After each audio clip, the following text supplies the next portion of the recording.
आप देख रहे हैं नेटवर्क 33 राजकुमार के साथ। तो चलिए बढ़ते हैं आज की कहानी की ओर।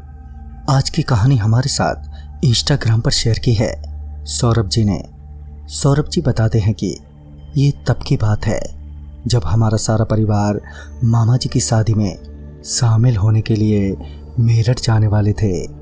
हमने सारी तैयारी कर ली थी।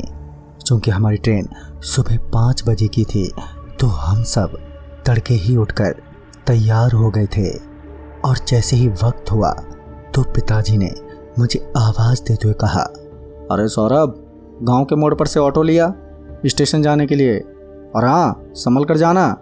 पिताजी के कहते ही मैं ऑटो लेने गांव के मोड़ पर पहुंचा, मगर वहां उस वक्त कोई ऑटो नहीं खड़ी थी। लिहाजन मैं वहीं ऑटो की तलाश करता रहा और देखते ही देखते 4:30 बज गए। और जबकि हमारी ट्रेन 5 बजे की थी, जिस वजह से मेरी टेंशन अब बढ़ने लगी।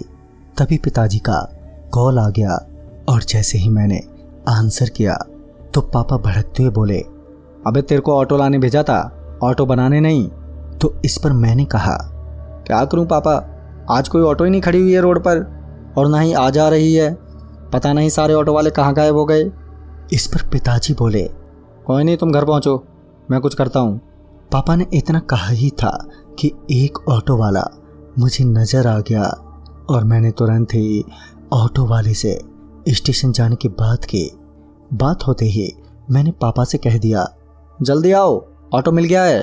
फिर 2 मिनट बाद हम सारे उस ऑटो से स्टेशन के लिए निकले।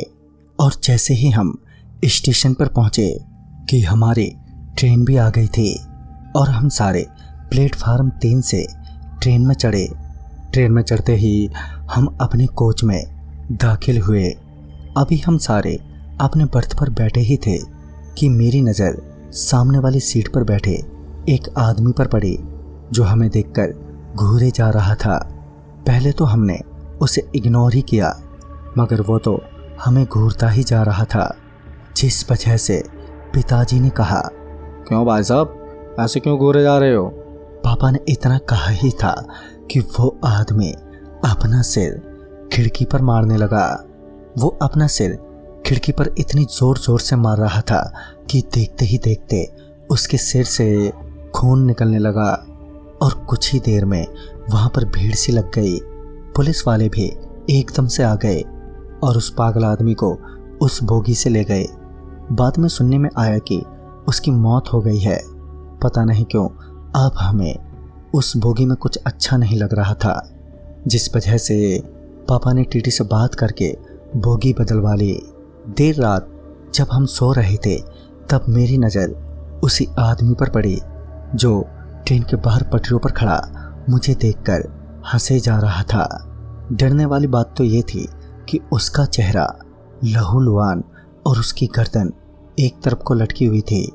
मैं डर से कांपते हुए अपने पिताजी को उठाने ही वाला था कि वो आदमी एकदम से ट्रेन की खिड़की के पास आ गया और मेरी गर्दन पकड़ ली। अब मेरी सांसें उखड़ने लगी थी और मैं चाहकर भी अपने घर वालों को जगा नहीं पा रहा था। मुझे छटपटाते हुए 5 मिनट गुजर चुके थे और अब मैं बस दम तोड़ने ही वाला था कि मेरी बहन की नज़र मेरे पर पड़ गई। उसने तुरंत ही मुझे पकड़कर खिड़की से पीछे खींच लिया और पीछे खींचते ही हम दोनों ज़ोर से गिरे और हमारे गिरते ही एक आवाज़ हुई। उस आवाज़ से मेरे मम्मी पापा जग गए और जब उन्होंने मेरा सफ़ेद पड़ा चेहरा देखा तो उन्होंने मुझे तुरंत ही गले लगाते हुए पूछा, बेटा क्या हुआ तुम्हें। फिर कुछ देर बाद मैंने उन्हें सारी बात बता दी। फिर हम में से कोई नहीं सोया और सुबह जब ट्रेन से उतरे तो सबसे पहले हम सारे मंदिर पहुँचे और मंदिर में माथा टेकने के बाद हम मामा जी के घर पर पहुँचे। उस रात जो कुछ भी हुआ वो मेरी लाइफ का पहली और आखिरी भूतिया घटना थी। तो दोस्तों इस कहानी में बस इतना ही।